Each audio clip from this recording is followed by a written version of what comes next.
নমস্কার বন্ধুরা, ইন্ডিয়ান কর্মবার্তায় আপনাদের আবারও স্বাগত। বন্ধুরা, আজকে একটি নতুন নোটিফিকেশন আলোচনা করব। তার আগে একটি ছোট্ট রিকোয়েস্ট, যারা চ্যানেলটিতে নতুন এসেছেন চ্যানেলটি সাবস্ক্রাইব করে নোটিফিকেশন আইকনটি ক্লিক করে রাখবেন পরবর্তী নোটিফিকেশনগুলো সময় মতো পাওয়ার জন্য।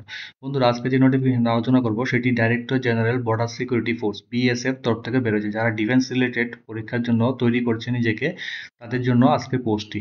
প্লাস আজকে যে পোস্টটা হচ্ছে সেটা ক্লাস 12 পাস ক্যান্ডিডেটের জন্য, অথবা যারা মাধ্যমিক পাস করেছেন আইটিআই নিয়ে, হ্যাঁ, তাদের ক্ষেত্রেও ইলিজিবল। চলুন বন্ধুরা, দেখে নিচ্ছি বিস্তারিত।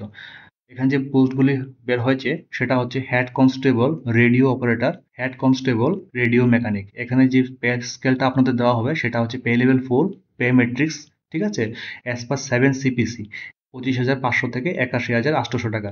বন্ধুরা, আমরা খুবই শীঘ্রই আমরা জানি যে নতুন সিপিসি যেটা পে কমিশন আছে, 8 পে কমিশনে সেই বেতন কিন্তু আবার চেঞ্জ হয়ে যাবে, অনেক বেশি হবে। ঠিক আছে বন্ধুরা, দেখে নিচ্ছি বিস্তারিত কি কি পোস্ট আছে এবং কয়টা পোস্ট আছে। এখানে যে ভ্যাকেন্সি সেটা বলা হচ্ছে যে হেড কনস্টেবল রেডিও অপারেটর, সেক্ষেত্রে কিন্তু 910টা পোস্ট আছে টোটাল। এর মধ্যে জেনারেল ক্যান্ডিডেট 276টি, 59টি পোস্ট আছে ইডাব্লিউএস ক্যান্ডিডেট, ওবিসিদের জন্য আছে 350টি, 127টি পোস্ট এসসিদের জন্য সংরক্ষিত, 98টি পোস্ট আছে এসটি ভাইদের জন্য, ঠিক আছে, এসটি ভাই বোনদের জন্য। বন্ধুরা, দেখে নিচ্ছি বিস্তারিত যে এরপরে যে পোস্টটা আছে সেটা হচ্ছে হেড কনস্টেবল রেডিও মেকানিক। সেক্ষেত্রে কিন্তু আপনাদের 211টি পোস্ট সংরক্ষিত আছে টোটাল। এর মধ্যে 64টি পোস্ট আছে ইউআর ক্যান্ডিডেট, 16টি পোস্ট ইডাব্লিউএস দের জন্য, ওবিসি ক্যান্ডিডেটের জন্য আছে 82টি পোস্ট, আর 28টি পোস্ট আছে এসসিদের জন্য, আর 21টি পোস্ট আছে এসটিদের জন্য। বন্ধুরা, দেখে নিচ্ছি তারপর পরবর্তী ক্রাইটেরিয়াগুলি কি কি আছে। আমি সবগুলি পোস্ট যেগুলি ম্যান্ডেটারি, খুবই ইম্পর্টেন্ট, সেগুলি হাইলাইট করে রেখেছি। বন্ধুরা, এখানে যে পোস্টগুলি বেড়েছে, যে দুইটা পোস্টেই, সেই দুইটা পোস্টে কিন্তু উভয় ক্ষেত্রেই মেল এবং ফিমেল ক্যান্ডিডেট উভয় ক্ষেত্রেই অ্যাপ্লাই করতে পারবেন, ঠিক আছে। রিক্রুটমেন্ট প্রসেসটা তিনটা ফলো আপ হবে। ফার্স্ট ফেজ, এখানে পিএসটি এবং পিইটি টেস্ট হবে, তার মাধ্যমে শুধু ইলিজিবিলিটি ক্রাইটেরিয়া ধরা হবে। আর এখানে জাস্ট বলা হয়েছে যে 3 দিন আগে আপনাদের ডেট অফ এক্সামিনেশন, 3 দিন আগে অ্যাডমিট কার্ড প্রোভাইড করা হবে। বন্ধুরা, দেখে নিচ্ছি। হ্যাঁ, সেকেন্ড যে ফেজটা হবে সেটা ক্ষেত্রে কিন্তু কম্পিউটার বেসড এক্সাম হবে, computer based test, CBT test. এক্ষেত্রেও আপনাদের 3 দিন আগে অ্যাডমিট কার্ড দিয়ে জানানো হবে এক্সামিনেশন কোথায় হবে, ক্রাইটেরিয়া কি কি। বন্ধুরা, থার্ড ফেজে হবে আপনার document verification, dictation test and paragraph reading, এবং সাথে থাকবে আপনার detail review medical examination, DMR অথবা আরএমই হবে, ঠিক আছে। এক্ষেত্রে বন্ধুরা বলা হয়েছে যে যদি ডিএমই টেস্টে বা ডিএমআর টেস্টে আপনার যদি ডিসকোয়ালিফাই হয়ে যান, বা ডকুমেন্ট ভেরিফিকেশন যদি আপনার ডিসকোয়ালিফাই হয়ে যান, তাহলে কিন্তু পরবর্তী যে ডিএমআর বা ডিএমই আরএমই পোস্টটা টেস্টটা হবে, সেই ক্ষেত্রে আপনাদের ডাকা হবে না, ঠিক আছে। ডিকটেশন টেস্ট অথবা প্যারাগ্রাফ রিডিং টেস্টটা শুধু আরও SCRO, that is head constable radio অপারেটরদের জন্য হবে, ঠিক আছে, রেডিও মেকানিকদের জন্য হবে না, ঠিক আছে। Detail review of medical examination, DME RME যে কন্ডাক্ট করা হবে, এখানে কিছু ক্রাইটেরিয়া দেওয়া আছে, একটু ভিডিওটা পজ করে আপনি দেখে নেবেন। আমি মেইন টপিকগুলি শুধু হাইলাইট করে রেখেছি, ঠিক আছে। প্রিপারেশন অফ ফাইনাল রেজাল্ট, এখানে বলা হয়েছে যে SCRO, that is head constable radio operator, এক্ষেত্রে আপনাদের সিবিটি টেস্টে 200 মার্কস থাকবে, সাথে ডিকটেশন টেস্টে 50 মার্কস থাকবে, দ্যাট ইজ টোটাল 250 মার্কসের এক্সাম হবে, ঠিক আছে। এর মধ্যে যারা এসসিআরএম হেড কনস্টেবল রেডিও মেকানিকে অ্যাপ্লাই করবেন, তাদের ক্ষেত্রে শুধু কম্পিউটার বেসড এক্সাম হবে, সিবিটি টেস্ট, সেটা হবে 200 মার্কের, বাস অতটুকুই, ঠিক আছে। এখানে বলা হয়েছে বন্ধুরা, যদি কোনো ক্যান্ডিডেট আপনারা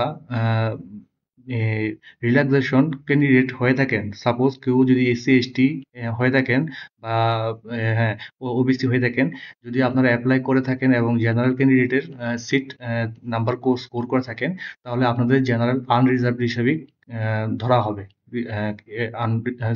রিজার্ভ হিসেবে ধরা হবে না, ঠিক আছে। তারপরে এখানে বলা হচ্ছে a separate merit list will be prepared for compassionate appointment candidates and put for approval of DG BSF. এখানে কিছু রিজলিউশন অফ কেসেস দেওয়া আছে, আপনারা ইচ্ছা করলে দেখতে পারেন ভিডিওটা পজ করে। আমি সবগুলি পয়েন্ট যেগুলি ইম্পর্টেন্ট আমি হাইলাইট করে রেখেছি, আর বাকি পয়েন্টগুলি আপনি তুলে রেখেছি আপনারা, কারণ যদি সবগুলি ডিসকাস করতে যাই অনেক বড় হয়ে যাবে ভিডিওর লেন্থ। তো আমি চেষ্টা করি যে যতটুকু সম্ভব মেইন পয়েন্টে হাইলাইট করে তুলে ধরতে। সরি বন্ধুরা। হ্যাঁ, এখানে বলা হয়েছে ইলিজিবিলিটি কন্ডিশনের ক্ষেত্রে কী লাগবে, যারা অ্যাপ্লাই করবেন হেড কনস্টেবল আরও রেডিও অপারেটর হিসেবে অ্যাপ্লাই করবেন, তাদের কোয়ালিফিকেশন যে চেয়েছে যে আপনারা যদি পাস করে থাকেন ইন্টারমিডিয়েট অথবা 12 standard or equivalent in physics, chemistry, mathematics নিয়ে পাশ করেছেন কোনো বোর্ড বা ইউনিভার্সিটি থেকে, সেক্ষেত্রে আপনাদের 60% মার্কস থাকতে লাগবে ফিজিক্স, কেমিস্ট্রি অ্যান্ড ম্যাথমেটিক্সে, তাহলে আপনারা এলিজিবল অ্যাপ্লাই করার জন্য, ঠিক আছে? অথবা যারা মেট্রিকুলেশন সার্টিফিকেট, মেট্রিকুলেশন মাধ্যমিক পাশ করেছেন, অথবা equivalent from recognise board or 2 years industrial training institute certificate, ITI করেছেন, রেডিও অ্যান্ড টেলিভিশন অথবা ইলেকট্রনিক্স ইঞ্জিনিয়ারিং অথবা কম্পিউটার অপারেটর অথবা প্রোগ্রামিং অ্যাসিস্ট্যান্ট অথবা ডাটা প্রিপারেশন, হ্যাঁ, বা computer software or general electronics engineering অথবা ডাটা এন্ট্রি অপারেটর হিসাবে ITI করেছেন, তারাও ইলিজিবল, ঠিক আছে? ক্লাস 12 হলে কি ক্রাইটেরিয়া আছে, ক্লাস মাধ্যমিক হলে কি ক্রাইটেরিয়া আছে, এখানে কিন্তু স্পষ্টত লেখা আছে, ঠিক আছে? এটা আপনারা একটু দেখে নেবেন ভালো করে, সেই হিসাবে অ্যাপ্লাই করবেন।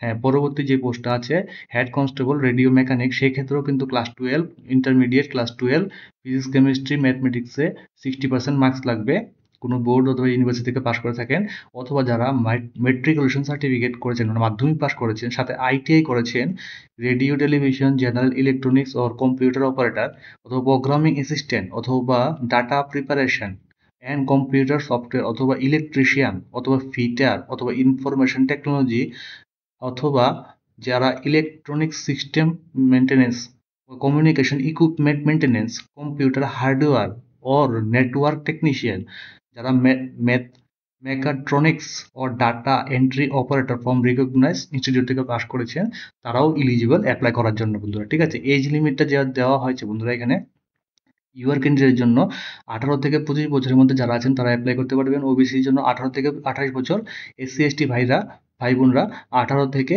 30 বছরের মধ্যে অ্যাপ্লাই করতে পারবেন। বন্ধুরা এখানে যে রিল্যাক্সেশন দেওয়া হবে আপনারা এখানে দেখে নেবেন, আমি সবগুলিতে যাচ্ছি না কারণ অনেক লম্বা হয়ে যাচ্ছে ভিডিওটা, ঠিক আছে? যেগুলি ইম্পর্টেন্ট সেগুলি আমি আপনাদের সামনে তুলে ধরছি, ঠিক আছে বন্ধুরা? এখানে যে ফিজিক্যাল স্ট্যান্ডার্ড এক্সামিনেশনটা হবে, যেটা আমরা একটু আগে দেখলাম উপরে যে ক্রাইটেরিয়া দেওয়া আছে, ফর মেন যেখানে হাইটটা আপনার দেখা হবে সেটা হচ্ছে 168 মিটার লাগবে, 168 সেন্টিমিটার লাগবে, ফর ওমেন 157 সেন্টিমিটার, ঠিক আছে? তার ক্ষেত্রে কিছু ক্রাইটেরিয়া রিল্যাক্সেশন দেওয়া আছে, 3 সেন্টিমিটার আপনাদের রিডাকশন করা হবে যদি আপনারা হয়ে থাকেন কোনো যারা বিলং করেন, যেমন suppose namely Garhwalis, Kumaonis, Gurkhas, Dogras, Marathas, Sikkimese, persons hailing from Leh Ladakh, Kashmir valley, north eastern state অথবা হিমাচল প্রদেশ, তাহলে আপনার কিন্তু 3 সেন্টিমিটার আরও ডিডাকশন হবে ফর মেল ক্যান্ডিডেট, ঠিক আছে? তারপরেও বলা হয়েছে যে 5.5 সেন্টিমিটার রিল্যাক্সেশন দেওয়া হবে যদি আপনি কোনো হয়ে থাকেন আদিবাসী অথবা tribals including Mizos and Nagas, এরপরও আরও 5 সেন্টিমিটার 5.5 সেন্টিমিটার ডিডাকশন দেওয়া হবে, বলা হয়েছে যারা নাকি আপনার শিডিউল ট্রাইব মেল ক্যান্ডিডেট হয়ে থাকেন কোনো নর্থ ইস্টার্ন স্টেটের থেকে, ঠিক আছে বন্ধুরা? হ্যাঁ, এখানে যে ফিমেল ক্যান্ডিডেটদের জন্য সেন্টিমিটার দেওয়া আছে সেম, নর্মালি 150 সেন্টিমিটার লাগবে, কিন্তু যদি আপনারা হয়ে থাকেন গুরখাস, দুর্গাস বা হিমাচল প্রদেশ কমিউনিস্ট গুরখালি হয়ে থাকেন বা নর্থ ইস্টার্ন স্টেট থেকে বিলং করেন, লাদাখ থেকে বিলং করেন, সেই ক্ষেত্রেও কিন্তু আপনাদের 155 সেন্টিমিটার রিডাকশন পাবেন, ঠিক আছে? এটা রিডাকশন করার পরে 155 সেন্টিমিটার ধরা হয়েছে। তারপরে যদি আপনার কোনো ট্রাইবালস বা আদিবাসী হয়ে থাকেন, মিজোস, নাগাস, তাহলে কিন্তু আরও রিডাকশন পাবেন, 154 সেন্টিমিটার আছে ডিরেকশন করা হয়েছে। বন্ধুরা এখানে যে চেস্ট সম্বন্ধে বলা হয়েছে যে যাদের মেল ক্যান্ডিডেটের জন্য 80 সেন্টিমিটার নর্মাল থাকতে লাগবে, আর যদি এক্সপানশন করেন তখন 85 সেন্টিমিটার লাগবে, ঠিক আছে? যারা ওমেন ক্যান্ডিডেট থাকবেন, ফিমেল ক্যান্ডিডেট, তাদের জন্য কোনো কিছু একটা লাগবে না, নট অ্যাপ্লিকেবল। হ্যাঁ, এখানে মেল ক্যান্ডিডেটের জন্য আবার রিডাকশন দেওয়া হয়েছে, যদি আপনারা হয়ে থাকেন কোনো আদিবাসী মতো ট্রাইবালস, তাহলে কিন্তু আপনাদের 4 সেন্টিমিটার করে কমতে থাকবে, যেটা ছিল 80 সেটা হয়ে যাবে 76, যেটা হচ্ছিল এক্সপানশনের পরে 85 সেটা হয়ে যাবে আপনাদের 81, ঠিক আছে? করসপন্ডিং যেটা ওয়েট আছে বলেছে corresponding to height ratio weight হিসাবে গণ্য করা হবে, এটা বিএসএফ এর ওয়েবসাইটে দেওয়া আছে, হাইট টু ওয়েট রেশিও কি কি আছে সেখান থেকে আপনারা দেখে নেবেন, ঠিক আছে? দেখে নিচ্ছি পরবর্তী বন্ধুরা, সেখানে সার্টিফিকেশন আর ফরম্যাট অফ সার্টিফিকেটস কিছু দেওয়া আছে, টেস্টিমোনিয়ালের পিছনে দেওয়া আছে, সেগুলো আপনারা একটু দেখে নেবেন, ঠিক আছে? এখানে যে হ্যাঁ, যারা ইডাব্লিউএস ক্যান্ডিডেট আছে, ইকোনমিক্যালি উইকার সেকশন ক্যান্ডিডেট থেকে হয়ে যাবেন, ক্যান্ডিডেট হিসাবে অ্যাপ্লাই করতে চান, তাদের ক্ষেত্রে একটা ক্রাইটেরিয়া দেওয়া আছে। এখানে বলা আছে যে has host family has gross annual income below 8 lakh ঠিক আছে? 8 লাখ টাকার নিচে যদি আপনাদের অ্যানুয়াল ইনকাম হয় তাহলেই কিন্তু আপনার ইডব্লিউএস ক্যান্ডিডেট হিসেবে গণ্য করা হবে। আরো কিছু ক্রাইটেরিয়া দেওয়া আছে বন্ধুরা, আমি এত কিছু যাচ্ছি না বিস্তারিত। কিছু ল্যান্ড ক্রাইটেরিয়া, কিছু রেসিডেন্সিয়াল ক্রাইটেরিয়া দেওয়া আছে, সেগুলো আপনি ভিডিওর পজটা করে দেখে নেবেন। ঠিক আছে বন্ধুরা? দেখে নিচ্ছি পরবর্তী। হুম, বন্ধুরা এখানে কিছু এলিজিবিলিটি ফর এক্স সার্ভিসম্যানদের জন্য কিছু ক্রাইটেরিয়া দেওয়া আছে, সেটাও আপনারা একটু দেখে নেবেন ভিডিওটা পজ করে। তারপর দেখে নিচ্ছি পরবর্তী যে important method of selection test. এখানে বলা হয়েছে মেথড অফ সিলেকশন টেস্টের প্রথমে যেটা ফার্স্ট পেজে হবে, PHT and PET test through RFID. হ্যাঁ, এই মাধ্যমে কিন্তু আপনাদের প্রথম যে ফেজ 1 এর এক্সামিনেশনটা হবে, যেটা physical standard test, PHT test. এই ক্ষেত্রে কিন্তু আপনাদের বলা হয়েছে যে ওই যে আমরা এখন দেখলাম হাইট, চেস্ট, ওয়েট রেশিও, যেটা দেখলাম আমরা এখানে দেওয়া আছে কি কি ক্রাইটেরিয়া আছে, সেই হিসাবে আপনাদের এই টেস্টটা গণ্য করা হবে। তারপরে হবে পিইটি টেস্ট, যেটা বলে ফিজিক্যাল এফিসিয়েন্সি টেস্ট। এই ক্ষেত্রে কিন্তু আপনাদের যারা মেল ক্যান্ডিডেট হিসাবে অ্যাপ্লাই করছে তাদের কিন্তু 1.6 কিলোমিটার রেস হবে 6.5 মিনিটের মধ্যে। লং জাম্প হবে 11 ফিট, এর মধ্যে 3টা চান্স পাবেন আপনারা। হাই জাম্প হবে 3.5 ফিটের, সেক্ষেত্রেও 3টা চান্স পাবেন। ফিমেল ক্যান্ডিডেটদের ক্ষেত্রেও সেম, 800 মিটার, 800 মিটার রেস হবে, 4 মিনিট সময় পাবেন। 9 ফিটের লং জাম্প হবে, 3টা চান্স পাবেন। 3 ফিটের হাই জাম্প হবে, সেক্ষেত্রেও 3টা চান্স পাবেন। ঠিক আছে বন্ধুরা, এই পয়েন্টগুলো আপনারা একটু দেখে নেবেন। ঠিক আছে? এখানে বলা হয়েছে যে PET, all events of PET are qualifying in nature, no marks will be awarded for qualifying in PET. মানে হচ্ছে এই যে পিইটি টেস্টটা, এই যে আমরা এখন দেখলাম যেটা ফিজিক্যাল এফিসিয়েন্সি টেস্ট, এটা শুধু কিন্তু কোয়ালিফাইং নেচার, এটার জন্য কোনো নাম্বার যোগ হবে না, জাস্ট আপনাদের কোয়ালিফাইং করার জন্য আপনাদের সেটা লাগবে। ঠিক আছে? তারপর দেখে নিচ্ছি বিস্তারিত বন্ধুরা। হ্যাঁ, এখানে যে সেকেন্ড ফেজে কম্পিউটার বেসড এক্সাম হবে, সিবিটি টেস্টটা, সেক্ষেত্রে কিন্তু আপনাদের এমসিকিউ টাইপ কোশ্চেন হবে। 2 ঘন্টা সময় পাবেন তার জন্য। সাবজেক্টগুলি থাকছে physics, mathematics, chemistry, English and GK. এখানে কোশ্চেন ভাগ করে দেওয়া হয়েছে, মার্কসগুলি 2 করে থাকবে পার কোশ্চেনে। টোটাল আপনাদের 100টা কোশ্চেন হবে, 200 মার্ক পাবেন। এবার কোন স্ট্যান্ডার্ড থেকে কোশ্চেনটা হবে বলেছে, 10+2 অথবা ইন্টারমিডিয়েট অফ সিবিএসই, ঠিক আছে, অথবা স্টেট বোর্ড অফ এডুকেশন থেকে এই কোশ্চেন যে আপনাদের সিলেক্ট করা হবে, মানে এই স্ট্যান্ডার্ড অনুযায়ী প্রশ্নগুলি করা হবে। সাথে কি থাকবে, কারেন্ট অ্যাফেয়ার্স থাকবে, হিস্টোরি থাকবে, জিওগ্রাফি থাকবে এবং জেনারেল সায়েন্স থাকবে। ঠিক আছে? তারপর দেখে নিচ্ছি বন্ধুরা, হ্যাঁ এখানে কিন্তু নেগেটিভ মার্কসও থাকবে। For every multiple choice question 2 marks থাকছে, আর যদি ভুল করে থাকেন তাহলে 0.25 marks will be deducted from every wrong answer. ঠিক আছে? এই কথাটা মাথায় রাখবেন। কোশ্চেনটা যেটা হবে, আনসার যখন করবেন হিন্দি ইংলিশ দুইটাই অপশন থাকবে। কোয়ালিফাইং মার্কস বলা হয়েছে, যদি সিবিটি টেস্ট আপনারা যখন দেবেন, সেই ক্ষেত্রে জেনারেল ক্যান্ডিডেট, ওবিসি অথবা ইডব্লিউএস ক্যান্ডিডেট আছে, মিনিমাম আপনাদের 38 মার্কস, 38% পেতে লাগবে। 38% হতো টোটাল মার্কস। ঠিক আছে? আর এসসি এসটি হিসাবে যারা অ্যাপ্লাই করবেন তাদের ক্ষেত্রে মিনিমাম কোয়ালিফাইং মার্কস 33%। আর যারা কম্পেশনেট অ্যাপয়েন্টমেন্ট হিসাবে ক্যান্ডিডেট যারা আছেন, তারা 20% পেলেও চলবে। ঠিক আছে? কিন্তু এখানে আবার একটা হাইলাইট করে লেগেছে, there is no provision for re evaluation of computer based answer sheet. ঠিক আছে? আর এখানে যে আপনাদের ডাকা হবে থার্ড পেজে, সেখানে বলা হয়েছে 6 Times of total candidate, total vacancy আছে সেই হিসাবে আপনাদের ডাকা হবে। ঠিক আছে? তারপর দেখে নিচ্ছি পরবর্তী ইম্পর্টেন্ট টপিকটা। থার্ড ফেজে আপনাদের যেটা বললাম, document verification, dictation, paragraph reading test. হ্যাঁ, এটা উভয় ক্ষেত্রে, সরি, এসসি এবং আরও ক্যান্ডিডেট যে হবে, detailed review medical examination, DME, army, এই তিনটেই হচ্ছে। ঠিক আছে? এখানে কিছু ক্রাইটেরিয়া দেওয়া আছে ডকুমেন্ট ভেরিফিকেশন, এগুলি আমি আর যাচ্ছি না। Photocopy Aadhaar card, sorry, photocopy of admit card, education certificate, ITI certificate, birth certificate, EWS দের কিছু income certificate, OBC non creamy লেয়ারের সার্টিফিকেটগুলি লাগবে, এসসি এসটি ভাই বোনদের সার্টিফিকেটগুলি প্রোভাইড করতে লাগবে। ঠিক আছে বন্ধুরা? এখানেও কিছু পয়েন্ট আছে, সেগুলো আপনারা একটু কাইন্ডলি ভিডিওটা পজ করে দেখে নিন। তারপর দেখে নিচ্ছি ডিটেল মেডিকেল এক্সামিনেশন যেটা হবে। ডিটেল মেডিকেল এক্সামিনেশন আপনাদের জানানো হবে, যদি আপনারা কোয়ালিফাই করে থাকেন তখনই আপনাদের সেটা হবে, সেই হিসাবে আপনাদের ডাকা হবে। একটু এই পেজটা আপনারা একটু দেখে নেন, গাইডলাইনগুলি একটু ভিডিওটা পজ করে সেভ করে রাখুন। ঠিক আছে? দেখে নিচ্ছি পরবর্তী। হ্যাঁ, একটা জেনারেল ইন্ডিকেশন বলা হয়েছে যে যারা টেটু, এটা নিয়ে অনেক কথা ওঠে, যারা ডিফেন্সে অ্যাপ্লাই করে থাকেন আপনারা জানবেন। টেটুটা নিয়ে আপনারা একটু খুবই সাবধান থাকবেন। টেটুটা থাকলে কিন্তু একটা সমস্যা, টেটু যারা না থাকে তাদের তো কোনো অসুবিধা নেই, যদি থাকে তাহলে কিন্তু 1/4 of particular part elbow and hand of the body যদি থাকে, এইটা হলে আপনারা এলিজিবল হবেন। ঠিক আছে, এই পয়েন্টে একটু কাইন্ডলি ভিডিওটা পজ করে দেখেন, এটা খুবই ইম্পর্টেন্ট। ঠিক আছে, খুবই সাধারণ কিন্তু খুবই ইম্পর্টেন্ট। তারপর দেখে নিচ্ছি বিস্তারিত পড়ানো। হ্যাঁ, আইসাইট মানে হচ্ছে চোখের যে কিছু টেস্ট আছে, যার মধ্যে যদি বেটার আই হয় তখন N6, অথবা বেটার আই হয়ে থাকে যেটা হচ্ছে 6/6 হিসাবে, যারা ভিজুয়াল থাকে তাদের জন্য বেস্ট। আর যদি এর থেকে কম হয় তখন তাদের উপর ডিপেন্ড করে সেটা কি নেবে না নেবে না, এটা তাদের উপর বিবেচ্য। ঠিক আছে, আর এখানে কিছু জেনারেল গ্রাউন্ড ফর রিজেকশন দেওয়া আছে, কি কি কারণে রিজেকশন হয়ে থাকবে সেটা একটু দেখে নেন। আমি এত আর বিস্তারিত যাচ্ছি না, আমি হাইলাইট করে রেখেছি, কিন্তু সবগুলি পয়েন্ট নিয়ে আমি ডিসকাসে আলোচনা করলে অনেক বড় হয়ে যাবে। তো আমি চেষ্টা করছি টপিকগুলি আপনাদের সামনে একবার তুলে ধরতে, সেগুলি আমি দেখিয়ে দিলাম। ঠিক আছে, হ্যাঁ, আপনাদের যে এক্সামিনেশনটা হচ্ছে সেক্ষেত্রে কিন্তু যেটা ওই ডিকটেশন টেস্টটা যেটা হবে, ঠিক আছে, শুধু এটা HC RO, that is head constable radio operator ক্যান্ডিডেটের জন্য।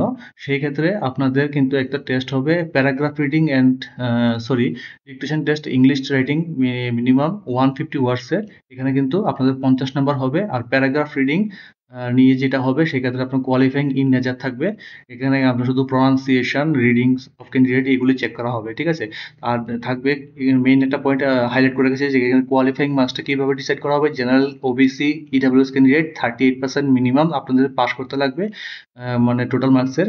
আর আর SC STদের জন্য থাকবে 33% অফ দ্য টোটাল মার্কস। এগুলি শুধু আপনাদের just qualifying in nature test করা হবে, নাম্বার যোগ হবে না। কম্পেশনেট অ্যাপয়েন্টমেন্ট যারা থাকবেন ক্যান্ডিডেট, তাদের ক্ষেত্রে 20%। দেখে নিচ্ছি বিস্তারিত পরের পরবর্তী ইম্পর্টেন্ট। এক্ষেত্রেও কিন্তু আপনার ডিডাকশন থাকবে, নেগেটিভ মার্ক থাকবে। 0.5 marks will be deducted for each omission অথবা মিস্টেক অফ সিঙ্গেল লেটার। কোনো সিঙ্গেল লেটারে যদি কোনো মিস্টেক করেন তাহলে, বা ওমিশন করেন, সেই ক্ষেত্রে কিন্তু 0.5 মার্কস আপনার ডিডাক্ট হয়ে যাবে। আর 1 মার্কস ডিডাক্ট হবে তখন যখন যদি আপনারা কোনো ওয়ার্ডের মিস্টেক করে থাকেন বা ওয়ার্ড ওমিশন করে দেন, তখন কিন্তু 1 মার্ক ডিডাক্ট হয়ে যাবে। কিভাবে অ্যাপ্লাই করবেন আপনারা, আমি অ্যাপ্লাই লিঙ্কগুলি আমি ডেসক্রিপশন দিয়ে রেখেছি, সেখান থেকে গিয়ে আপনারা অ্যাপ্লাই করতে পারবেন। হ্যাঁ, তারপরে যে স্টার্ট ডেটটা হচ্ছে 24 আগস্ট 2025, 11টা থেকে শুরু হয়ে গেছে। ঠিক আছে, last date of time of receipt of application সেটা হচ্ছে আপনাদের 23/9/2025, মানে 23 সেপ্টেম্বর 2025, 11টা 59-এর মধ্যে আপনারা অ্যাপ্লাই করে নিতে লাগবে। ঠিক আছে, মোড অফ পেমেন্ট বন্ধুরা বলা হয়েছে যে ফিসটা হবে, যারা ইউআর ক্যান্ডিডেট, ওবিসি এবং ইডাব্লিউএস ক্যাটাগরি আছেন তাদের ক্ষেত্রে 100 টাকা ধার্য করা হয়েছে ফর্ম ফি। আর যারা SC ST আছেন, বা বিএসএফ এর ডিপার্টমেন্টাল ক্যান্ডিডেট আছেন, বা কম্পেনসেশন বা এক্স সার্ভিসম্যান বা কম্প্যাশনেট আর ইকুইপমেন্ট, কম্প্যাশনেট অ্যাপয়েন্টমেন্ট যারা আছেন ক্যান্ডিডেট, তাদের ক্ষেত্রে কিন্তু কোনো চার্জ লাগবে না। কিন্তু বলা হয়েছে যে however 50 plus taxes, that is 59, will be charged from every candidate as service charge by the CSC Common Service Center। ঠিক আছে, এটা একটা চার্জ ধার্য করা হয়েছে, সব ক্যান্ডিডেটকেই দিতে লাগবে। ঠিক আছে বন্ধুরা, আমাদের যে রিক্রুটমেন্টটা হচ্ছে এখানে বিভিন্ন জোন ওয়াইজ সবগুলি স্টেটের নাম আছে, কোন কোন জোনে কি কি ডিজি অফিসের আন্ডারে রিক্রুটমেন্টটা হচ্ছে। আমাদের ক্ষেত্রে দেখে নিচ্ছি, যেমন কলকাতা আছে the inspector general, frontier HQ, BSF south Bengal. হ্যাঁ, এখানে কলকাতা, ওয়েস্ট বেঙ্গল যারা অ্যাপ্লাই করতে যাচ্ছেন কলকাতা থেকেও অ্যাপ্লাই করতে পারবেন।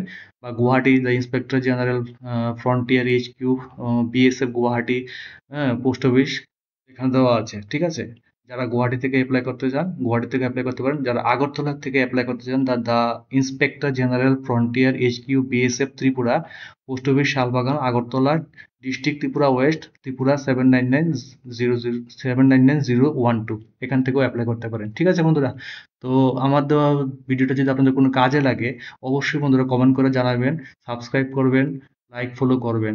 অসংখ্য ধন্যবাদ আপনাদের সাথে থাকার জন্য।